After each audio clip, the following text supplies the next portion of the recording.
Okay, well, welcome everybody to the bi-weekly Green Bank Observatory Community Zoom and Science News. I'm Karen O'Neill. I'm the director at Green Bank Observatory. One bit of housekeeping as we move forward on this. When you have questions about the talk, please just put them into the Q&A and we will get to those at the end of the talks and as soon as we can. So with that, I'll go ahead and get started. So today I'll start off with a little bit of news about what's going on with Green Bank Observatory. And after that, the majority of the time will be spent by Tom Bania of Boston University, who's going to talk to us about GBT observations of 3He and planetary nebula. So what's going on at Green Bank Observatory? Of course, COVID is the topic, as it is with everybody. The state of West Virginia is still, like the rest of most of the country, in a fairly high state of infection for COVID. I'm happy to say that the county, which you can see on this map here, actually has had the number of COVID cases slowly start to decline for the first time in quite a while. So that's good news for us. Schools are going back in session, sort of. They're on a day-by-day basis, whether or not the high school is in session. But far more importantly, like everywhere, we're starting to see vaccines get distributed, and the state of West Virginia has been doing a fantastic job at getting those vaccines out and into the residents of the state. So that's a very positive sign for us and makes us hopeful about beginning to go back to more normal operations in the future. So what's going on with the observatory itself? Of course, we remain in operation for 7 days a week, except when the snow is falling so hard that we have to make sure it doesn't fill the dish. That's happened a few times lately, but for the most part, we're remaining in full operations. We remain quite safe on site. We still have had no cases of work-related COVID-19 transmission, which is fantastic news for us. And of course, the high frequency season is underway. It's been going very well. And the LASSI instrument is up on the telescope now and is in its full commissioning phase, hoping to open up more high frequency weather and increase the sensitivity for high frequency observing in the not too distant future. Had a great press release that we're quite proud of at the observatory just last week. This is showing off the first image that we've ever made with the GBT as a transmit system rather than just a receive system. So this is an image made using the GBT transmitting and the VLBA as a receive system, looking at the Apollo 15 landing site. This is a fantastic 5-meter resolution image that we took and that you can see in the square here of that landing site. The idea behind this was a proof of concept demonstration. We took an existing radar system and put it up onto the GBT to just go through the process and make sure that we're able to show we can do this. This is then paving the way for the development of a much more powerful transmit system that could go up onto the GBT with the VLBA and then eventually the NGVLA as receive antennas for this system. And I should add that all this work is being done by Green Bank Observatory, NRAO, and our partners, Raytheon Intelligence and Space Division. So we're quite excited about these results and look forward to seeing more later in the summer as the next set of results come out from this. Lastly, I just want to mention a few things coming up with the observatory. Of course, we're continuing our bi-weekly community Zoom. So you can see on the list here the next 2 that are coming up. We've got Christine Speckens talking to us on February the 17th, and then Charles Romero talking to us on the 3rd of March. So those will be great talks. We also have our observer training workshop next week. This current observer training workshop is full, but the next workshop will be May 24th to 26th, and the signups will be out for that probably within about a week and a half's time, so before the next community Zoom. So with that, I'm going to hand it off to Jay Lockman to introduce our speaker and just thank you guys again for being here. So Jay, it's all yours. Thanks very much, Karen. Before we start with Tom's talk, I'd like to remind everybody that we are having some 20th anniversary celebrations this spring to commemorate 20 years of operation of the GBT. And in connection with that, we're having an image contest. The details of that are on our website, so please check it out if you're interested. And now I'm going to turn it over to Tom Bania of Boston University, who is going to tell us about helium-3 in planetary nebula. And if you have questions for Tom, please use the Q&A that's in the lower right side of your screen. Okay, thank you, Jay. Be aware, everyone, that my camera that I'm looking into now is not centered on my screen, so I'm going to be looking in that direction. I'm not crazy. So You can't say much in 15 minutes, but I'll try to say as much as I can about the helium-3 experiment, not just the recent paper that has been accepted that I guess flagged Jay to asking me to give this talk. Helium-3 has been a long-standing project. Here's the team. Except for Miller and this group photo, these are the team members normalized to age 30. The helium-3 transition is a hyperfine transition. It's one of the holy grails of radio astronomy to many of us of the older generation. You're looking at the only human ever to have published spectra of all three of these transitions. Helium-3 is produced in 2 times during the chemical evolution of the universe as a whole, during the era of Big Bang nucleosynthesis, where deuterium mass 3 and mass 4 helium and lithium 7 are produced. Here is one set of models for the primordial production of these light elements. The x-axis are different baryon to photon ratios. So those are different universes of different densities. The helium-3 saga is really Miller-Goss's fault. He and Goldwire published this seminal paper pointing out the details of the helium-3, singly ionized helium-3 transition having a hyperfine splitting transition at 3 centimeters, 3.5 centimeters. And the first challenge of this experiment was put down by Bob Rood, Gary Steigman, and Beatrice Tinsley in a seminal paper where they argued that if standard stellar evolutionary ideas were correct, stars should swamp the primordial production of helium-3 dramatically by basically incomplete PP chain burning. The destruction end of the PP chain, where you fuse together 2 3-helium nuclei and make helium-4, is highly temperature sensitive. And so if a stellar core has a temperature gradient, which it does, you, during the course of the stellar main sequence lifetime of a solar mass star, produce an enhanced zone of mass 3 helium. When the star evolves off the main sequence, a convective envelope mixes that helium-3 enriched material, and it should be ejected during the planetary nebula phase. So the conclusion of that paper was that the present interstellar helium-3 should be produced primarily by stars. And that's where I came in to this project around the early 1980s. This should have been a 2-week project if standard stellar evolutionary theory was correct. But it wasn't. The helium-3 problem is that if you look at the time evolution from the Big Bang here at 0 to now, these are the basic helium-3 abundances that we measured in H2 regions.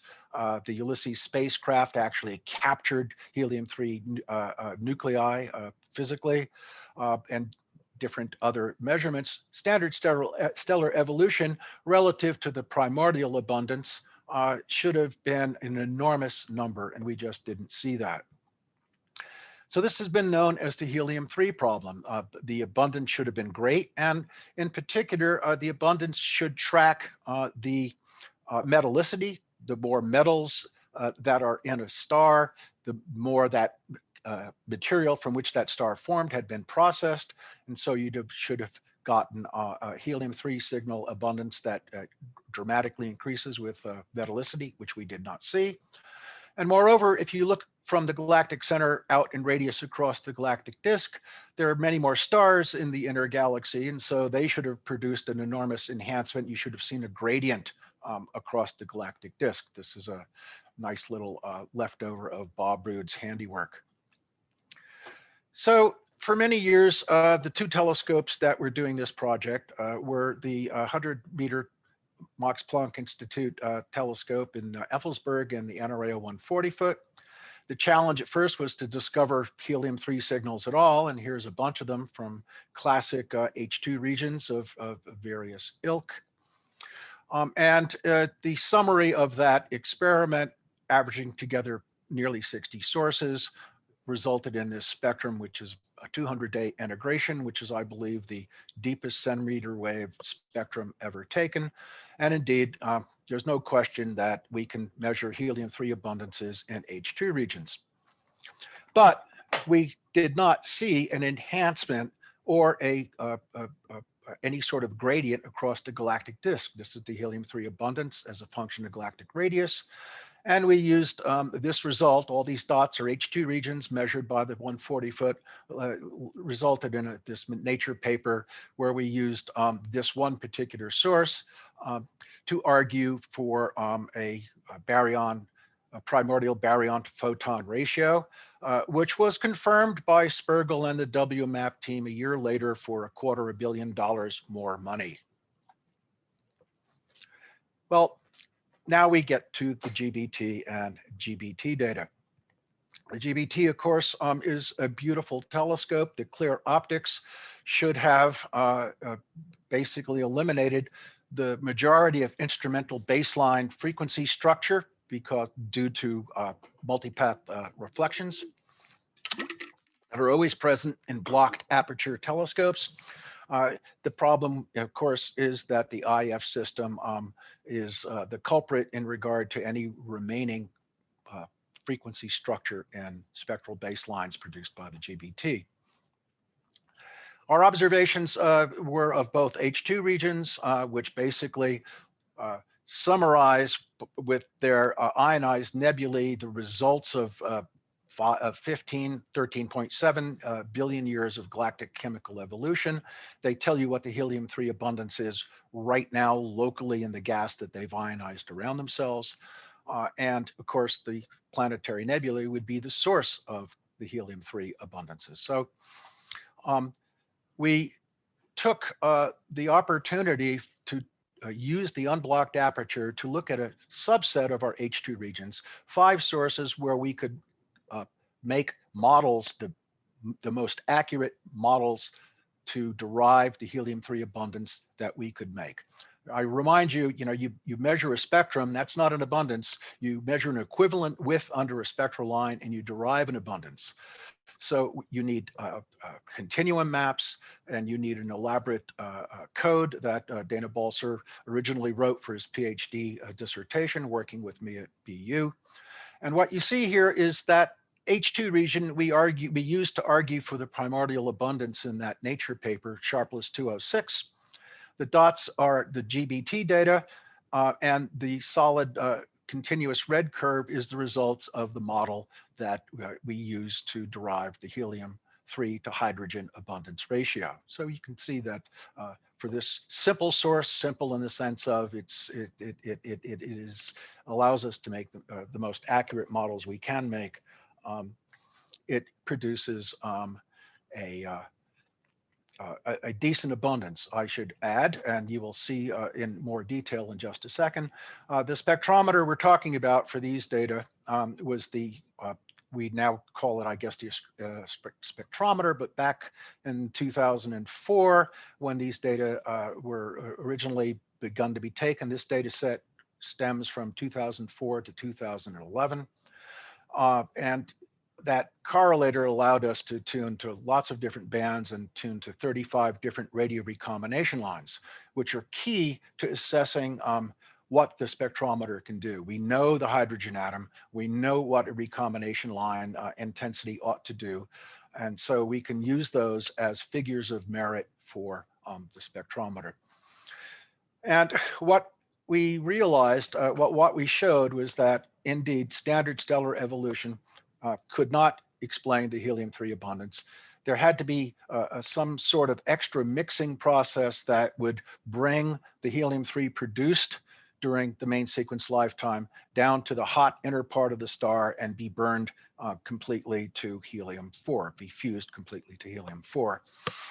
And that revolutionized a whole generation of stellar evolutionary models. The most recent tweak would be to add something called the thermohaline instability to these models. And so here's the result of that H2 region paper based on the GBT data. Here's the helium-3 abundance plotted as a function of the galactic radius. The primordial abundance is that gray bar, and we found a shallow gradient for those 5 H2 regions, plus the Ulysses spacecraft measurement. And it shows that if you need extra mixing, and yet the problem was always the case that in a few planetary nebulae, we found abundances that were completely in accord with standard no extra mixed stellar evolution. So that was the helium-3 problem in a nutshell.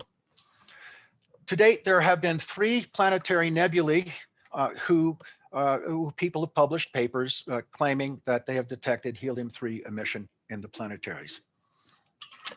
NGC 3242, J320, and IC 418. The top 2 are targets that our group has observed, and this is a Spanish group using the Deep Space Network antenna in Spain. 3242 was we thought, our most robust detection. It was detected independently with the 140-foot telescope and the Effelsberg 100-meter. And the J320 was the old VLA with the old correlator and the old IF system with all its attendant problems of standing waves and baseline issues.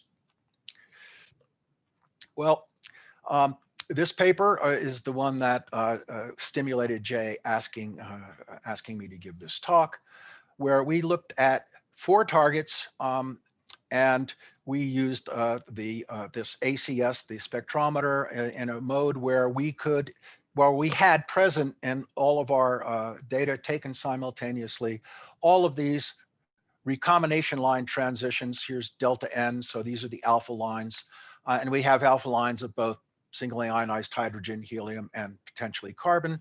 So these are all the possible lines we could have seen. Given our sensitivity, we really basically could only get down to transitions, detect transitions down to about a delta N of 7.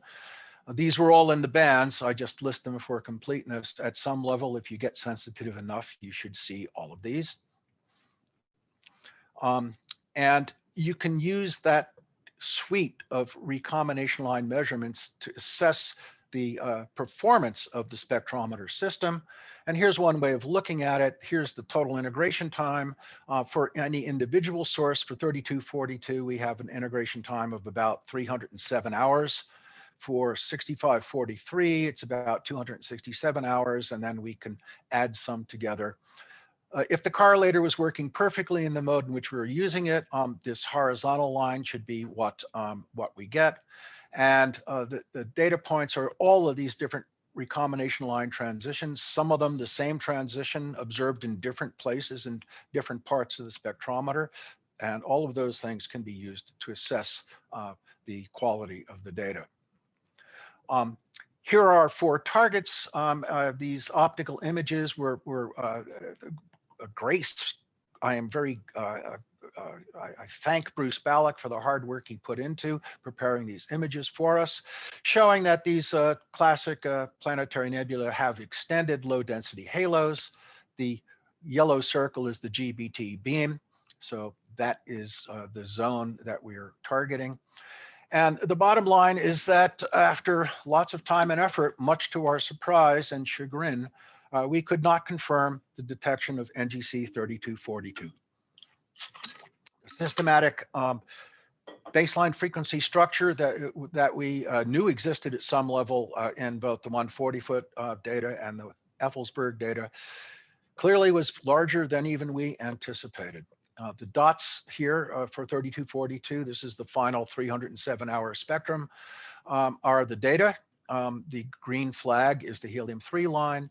And we are setting an upper limit to the helium-3 abundance based on the numerical models that I alluded to earlier when I was talking about the H2 regions.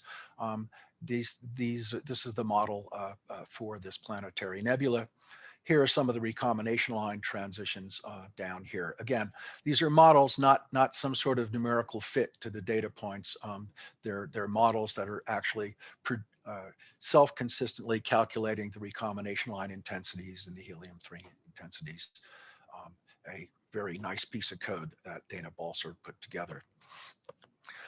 So what's the bottom line? Well, we know there's helium-3 and H2 region in planetary nebulae, even though we're only setting upper limits. If you average together our two sources with the most integration time, you get this 558 hour integration. The top is the data before the baseline model is subtracted. You can see the baseline model. And so it's there, but it's not there at the level that standard stellar evolutionary theory would have predicted. So once again, we know there's extra mixing. What we are trying to figure out is whether or not extra mixing occurs in all stars or not, and that requires a few more sources. So all we have now is one robust upper limit for 3242. And that's relative to some different models adding together rotational mixing, thermohaline mixing, standard mixing things. So the real point to ask at this point is, have we detected helium-3 emission from any planetary nebula? Our paper argues, based on the published data of the Spanish group, that this is not a real detection. This is at most a 2 sigma detection. So and at 3242, it's there at some level, but nowhere near the intensity that we thought at first, down by about a factor of 3 lower than we thought. And so our next goal, the next thing on the list, is to use the new VLA with the new WIRE backend and the fixed IF system to confirm the detection of J320. The new correlator of the VLA will allow us to observe many recombination line transitions, so we can do the kinds of sanity check, spectrometer assessment checks that we've always done with single dishes. The correlator back in our original detection allowed us to tune to the helium-3 line and 1 alpha transition, and that certainly was not a robust measurement. So that's the talk, and I have gone over, I apologize, but not by very much, 2 minutes. Thanks very much, Tom. We have some time for questions, and so if people in the audience have questions, just write them into the Q&A. We have a question from Dan McCammon, who's asking, over your lifetime, how many integration hours do you have on the helium-3 hyperfine line? Geez. Well, it's about another 1,000 hours with the GBT plus that spectrum I showed. That's a good question. Probably about a year of integration. And we have a question from Joel Kastner. He's wondering if it's worth going after Old Faithfuls, NGC 7027. I wish Bob Rood were here to answer that question. He wrote an elaborate program to evaluate the planetaries that were likely to produce the strongest helium-3 signal. And as I recall, 7027, one of the criteria is other evidence like carbon-13 to carbon-12 abundance ratios that would suggest no extra mixing. And 7027 is not in that category. We have looked at it. We have probably about 80 hours of integration with the Effelsberg 100 meter, published a paper about 20 years ago on that, and we could only set an upper limit. But it is a beautiful planetary. I certainly give you that, Joel. Hi, Joel. Okay, any other questions? There's one from Ed Churchwell coming in on the chat window. At the current limit on 3 helium, hold on. Actually, I can't read all that. Ed, would you type that into the Q&A window? Tom Wilson asks, he says the 3242 result is sad, but this is progress. And notes that the Effelsberg result suffers from baseline ripples. Well, that's true of all these blocked aperture single dishes, and we work really hard to try to mitigate that, as Tom well knows. The thing about many of these techniques to deal with that is that you can do things that make the baselines look flatter. But you really need to use these recombination line measurements to look in detail. Just because something looks flatter from one end of a 50 megahertz band pass to another doesn't mean you've eliminated all the structure. Okay. Yes, from Bruce Ballack. Have you looked at planetary nebulae with very high nitrogen to oxygen ratios? High N/O implies initial stellar mass is greater than 3 times solar mass. Again, Bruce, another good idea. It takes, I mean, think about how long it takes to get 300 hours of integration. You know, we can't look at a dozen planetaries unless Karen gives us the GBT for a year. Could we have it for a year, 24 hours a day? Sure, Tom. Just send that right through the TAC and we'll let that go. Thanks. Okay, that seems to be all of the questions. And on behalf of all the audience and everyone who's listening in, thanks very much, Tom, for a very informative talk. And oh, wait a second. We do have one last one came in here. We have time for David Neufeld. Is there any prospect of seeing non-hyperfine transitions of 3 helium or 3 helium plus with small shifts relative to the 4 helium lines, as in the case of deuterium and hydrogen? We have looked at that, but the line blend. We've looked at that and decided it wasn't worth our while. The deuterium shift. I mean, deuterium is down. The DDH ratio is 10 to the minus 5, and the helium-3 to hydrogen ratio is 10 to the minus 4. So you have to go 10 times deeper, and so 100 times longer than what we have to do for helium-3.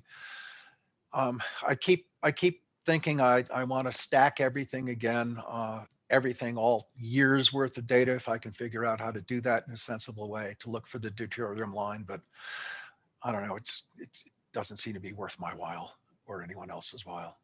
Way too down. Okay, well, let me thank you again, Tom. And remember, everyone, 2 weeks from now, we have another presentation, Christine Speckens on H1 in very diffuse galaxies. We look forward to seeing you then. Bye. All right, bye-bye.